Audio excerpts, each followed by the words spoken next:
like to read from this new hardback edition of Desert Threnody, published by Ozark Zen Press in 2020.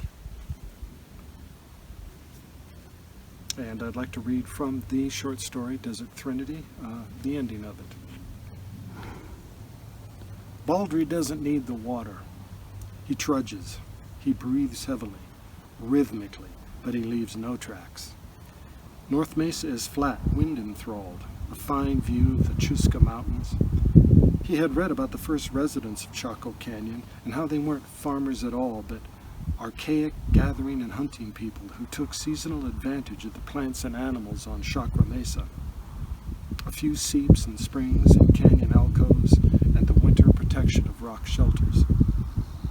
They were responsible for two large and distinctive pit house villages located at either end of the canyon, possibly as early as 400 CE, the first sedentary populations of Chaco Canyon, Basket Maker III.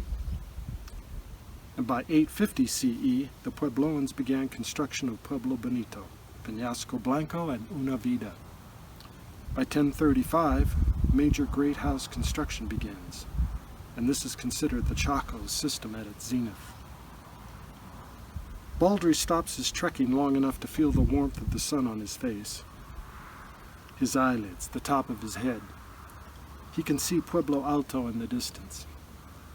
I'll tell you what I think. I don't think it matters what I think. It's all misfired existential bravado anyway, aimed at the same dispensation of shiftless stars as always.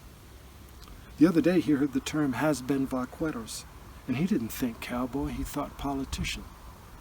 He sees several far-off blossoms of wildfire smoke south of where he's standing.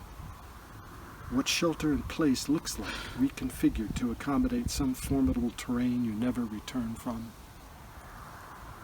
He thinks of what he's always loved, the holy matrimony of echoes in canyons, the nameless, rot-gut graves petrified and forgotten in frozen Januaries of prairie stillness, the scent of petrichor in creosote deserts fresh after rain, flyover country. He thinks tarantula hawks and medicine wheels.